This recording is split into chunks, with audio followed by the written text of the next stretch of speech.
बिस्मिल्लाहिर्रहमानिर्रहीम। अस्सलाम वालेकुम स्टूडेंट्स। लास्ट लेक्चर में हमने एनर्जी की डिफरेंट एनर्जी को डिस्कस किया और उसकी जो major two types kinetic energy and potential energy को हमने डिस्कस किया। आज हम पढ़ेंगे डिफरेंट फॉर्म्स ऑफ एनर्जी कि एनर्जी जो है वो किन फॉर्म्स में एग्जिस्ट कर सकती है, उन फॉर्म्स के बारे में आज हम स्टडी करेंगे। तो ये कुछ डिफरेंट फॉर्म्स ऑफ एनर्जी हैं जिनमें electrical energy, thermal energy, light energy, solar energy, nuclear energy, इनके बारे में आज हमने डिटेल में स्टडी करना है। सबसे पहले हम देखते हैं मैकेनिकल एनर्जी। मैकेनिकल एनर्जी क्या होती है?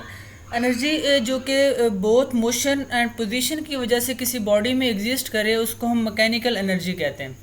पहले हमने पढ़ा काइनेटिक और पोटेंशियल के बारे में, हमने डिस्कस किया कि वो एनर्जी जो किसी बॉडी की मोशन की वजह से एग्जिस्ट करती हो उसको हम काइनेटिक एनर्जी का नाम देते हैं। सिमिलरली वो एनर्जी जो किसी बॉडी में उसकी पोजीशन की वजह से पाई जाए उसको पोटेंशियल एनर्जी कहते हैं। तो उस लिहाज से हम कह सकते हैं कि जो मैकेनिकल एनर्जी है वो सम होता है काइनेटिक एंड पोटेंशियल का। मीन्स किसी भी बॉडी की मोशन और पोजीशन दोनों की वजह से जो उसमें एनर्जी की अमाउंट होती है उसको मैकेनिकल एनर्जी कहते हैं। तो इसमें हमारे पास अब क्या होगा कि देखें यहाँ से जो रनिंग वाटर है एक डैम में, अगर हम बात करें डैम की, तो यहाँ पर अब क्या होता है कि अब ये जो पानी है जो मूव कर रहा है डैम से, स्टोर्ड वाटर जो है अब इसकी पोटेंशियल एनर्जी इसकी पोजीशन की वजह से इसमें मौजूद होती है। फिर जब पानी मूव करता है तो ये देखें टर्बाइन वहाँ से आगे रोटेट हो रही है, तो अब जब पानी मूव किया तो इसमें एनर्जी जो है वो इसकी काइनेटिक एनर्जी भी है। तो अगर ओवरऑल देखा जाए तो इस पानी की जो एनर्जी है वो इसकी पोजीशन की वजह से भी है और इसकी मोशन की वजह से भी है।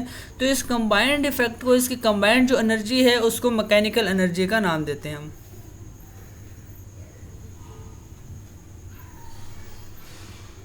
नेक्स्ट अब इसमें इस तरह से एक मूविंग कार है, तो अब ये कार जो मूव कर रही है एक पोजीशन से मूव कर रही है, ठीक है, हायर पोजीशन से लोअर की तरफ। तो इसमें क्या होगा, जो एनर्जी है इसकी काइनेटिक भी है होगी और पोटेंशियल एनर्जी भी होगी। तो इनका सम जो होगा इसको हम नाम देते हैं पोटेंशियल एनर्जी का, सॉरी इनके सम को हम नाम देते हैं मैकेनिकल एनर्जी का। नेक्स्ट हमारे पास एनर्जी की फॉर्म है heat energy. Heat energy hot object से हासिल की जाती है, ठीक है। हॉटर ऑब्जेक्ट्स जो होते हैं उनसे जो हमें एनर्जी मिलती है उनको हम हीट एनर्जी का नाम देते हैं। तो इसकी डेफिनेशन कुछ यूँ होगी, energy is form of heat is energy form of energy given out by hot bodies. तो लार्ज अमाउंट ऑफ जो हीट है हमें बर्निंग फ्यूल से हासिल होती है, फ्यूल जला के हम एनर्जी जो है हीट एनर्जी हासिल कर सकते हैं। और इसके अलावा हमारे पास जो है सन जो है वो मेन सोर्स होता है, सन से हम हीट एनर्जी हासिल कर सकते हैं। नेक्स्ट हमारे पास एनर्जी की फॉर्म है इलेक्ट्रिकल एनर्जी। इलेक्ट्रिकल एनर्जी जो है हम घरों में जो एनर्जी यूज़ करते हैं अमूमन ये इलेक्ट्रिकल एनर्जी होती है।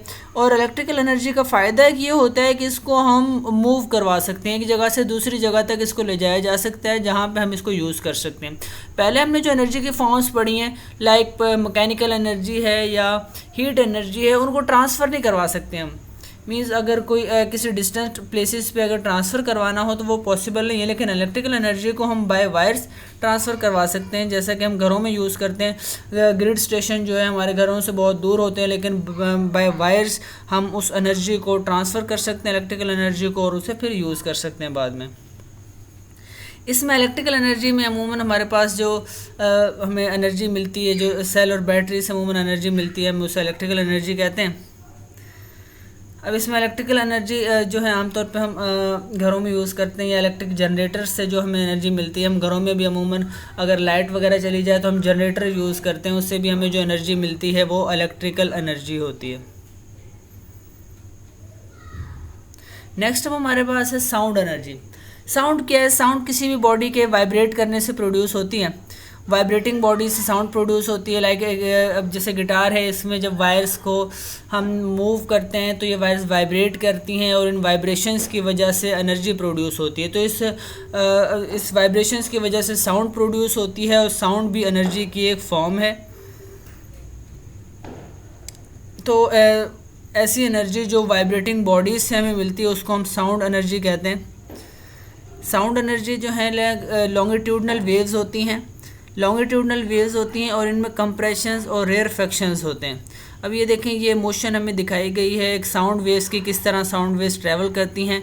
इनमें कुछ पार्ट्स ऐसे होते हैं जहाँ पे वेव्स जो हैं क्लोजर टू ईच अदर होती हैं, वेवलेंथ बहुत स्मॉलर होती है उस जगह पे, इसको हम कंप्रेशंस कहते हैं। फिर रेयरफेक्शंस होते हैं। तो इस तरह से ये जो वेव्स हैं ये भी आपने याद रखना है कि साउंड वेव्स जो होती हैं वो लॉन्गिट्यूडनल वेव्स होती हैं और साउंड वेव्स जो हैं वो वाइब्रेटिंग बॉडीज से प्रोड्यूस होती हैं।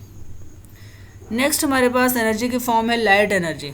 लाइट हमें एनर्जी जो है सन से, मेजर सोर्स जो है उसका सन है, सन से जो हमें एनर्जी मिलती है उसको हम लाइट एनर्जी का नाम देते हैं, क्योंकि सन भी एनर्जी का सोर्स है। लाइक जैसे हम सोलर सेल्स जो हैं उससे जो हमें एनर्जी मिलती है, जो बिजली प्रोड्यूस करते हैं, उसको हम लाइट एनर्जी कहते हैं, क्योंकि वो हमें लाइट से मिल रही होती है एनर्जी।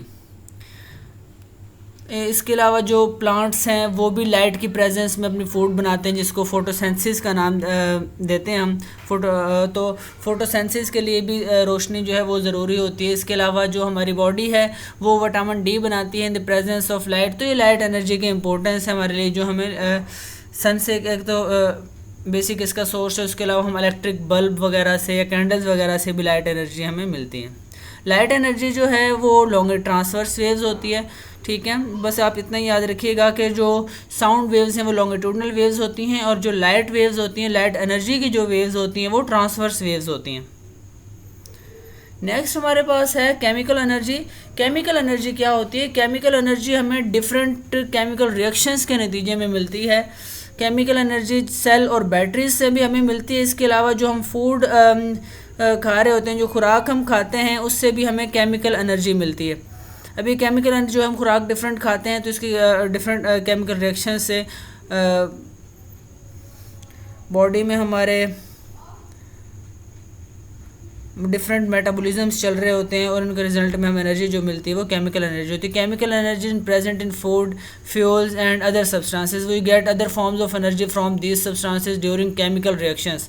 तो इन फॉसिल फ्यूल्स वगैरह में जो एनर्जी होती है उसे केमिकल एनर्जी कहते हैं। और अब इस केमिकल एनर्जी के दौरान जब डिफरेंट केमिकल रिएक्शंस होते हैं तो लाइट एनर्जी या उन रिएक्शंस के दौरान लाइट एनर्जी या हीट एनर्जी भी प्रोड्यूस हो सकती है। तो वो जो अदर फॉर्म्स हैं वो भी हम इनके मटेरियल से, इन फॉसिल फ्यूल से हासिल कर सकते हैं। नेक्स्ट हमारे पास लास्ट फॉर्म आज हमने डिस्कस करनी है वो है न्यूक्लियर एनर्जी।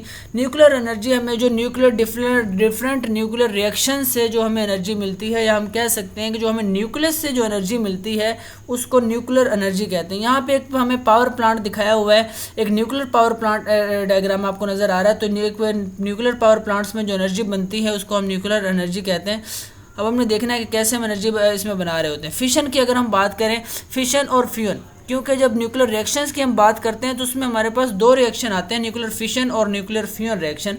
फिशन रिएक्शन क्या होता है कि इसमें एक यूरेनियम हम एटम लेते हैं, यूरेनियम 235, और उस पर एक न्यूट्रॉन को बम्बार्ड करवाते हैं। उसका रिजल्ट क्या होता है कि ये जो एक यूरेनियम का हैवी जो न्यूक्लियस है ये स्प्लिट हो जाता है दो लाइटर न्यूक्लियाई में। एक न्यूक्लियस स्प्लिट हो गया दो लाइटर न्यूक्लियाई में, और इस दौरान हमारे पास 3 न्यूट्रॉन्स जो हैं, न्यूट्रॉन्स फर्दर प्रोड्यूस होते हैं और साथ में हमें एक लार्ज अमाउंट ऑफ एनर्जी मिलती है। तो ये जो एनर्जी हमें मिलती है इस न्यूक्लियर रिएक्शन के रिजल्ट में, इस एनर्जी को न्यूक्लियर एनर्जी कहा जाता है। और ये एनर्जी मिलती कैसे, अब हम इसको नेक्स्ट हम देखते हैं। अब ये हम लिखा, nuclear energy is release in the form of nuclear radiations in addition to heat and light. मतलब न्यूक्लियर रेडिएशंस होती हैं और हीट एंड लाइट भी प्रोड्यूस होती है जब डिफरेंट न्यूक्लियर रिएक्शंस अकर करते हैं। तो न्यूक्लियर रिएक्शंस के दौरान हमें न्यूक्लियर एनर्जी मिलती है, लाइट और हीट एनर्जी मिल सकती है, such as fission and fusion. अब इसमें हमने देखा कि कैसे फिशन रिएक्शन में एक न्यूट्रॉन को हमने एक हैवी न्यूक्लियस पे बम्बार्ड करवाया तो उससे दो लाइटर न्यूक्लियाई बने और साथ में एनर्जी रिलीज हुई। इस एनर्जी को न्यूक्लियर एनर्जी कहते हैं। अब हम देखेंगे कि किस तरह से ये पावर प्लांट में काम किस तरह से करते हैं। ये देखें, हमें एक न्यूक्लियर रिएक्टर दिखाया हुआ है। न्यूक्लियर रिएक्टर में क्या है कि यहाँ पर हमें कंट्रोल रॉड्स होते हैं, यहाँ पे फ्यूल को एडजस्ट किया जाता है। फ्यूल कौन सा फ्यूल? ये जो हम यूरेनियम यूज़ कर रहे हैं। फिर साथ में हॉट वाटर होता है, यहाँ से स्टीम जो है आउट होती है, और ये हमारी टरबाइंस होती हैं। बिजली बनाने के लिए, इलेक्ट्रिसिटी प्रोड्यूस करने के लिए मेन काम होता है आपने टरबाइन के ज़रिए जनरेटर को चलाना है। तो जनरेटर को किसी भी तरीके से हम चला सकते हैं। अब इसमें क्या होता है, क्या यहाँ से हमारे पास केमिकल रिएक्शन होता है, न्यूक्लियर रिएक्शन होता है। न्यूक्लियर रिएक्शन के नतीजे में न्यूट्रॉन और एनर्जी प्रोड्यूस होती है। इस एनर्जी जब प्रोड्यूस होती है तो उससे क्या होगा कि यहाँ से जो हॉट वाटर है, ये एनर्जी हमारे पास इधर आई और वाटर जो है वो हॉट हो जाता है, वाटर स्टीम बन गया। स्टीम से हम टरबाइन और जनरेटर चलाते हैं और हमारे पास फाइनली इलेक्ट्रिसिटी प्रोड्यूस होती है।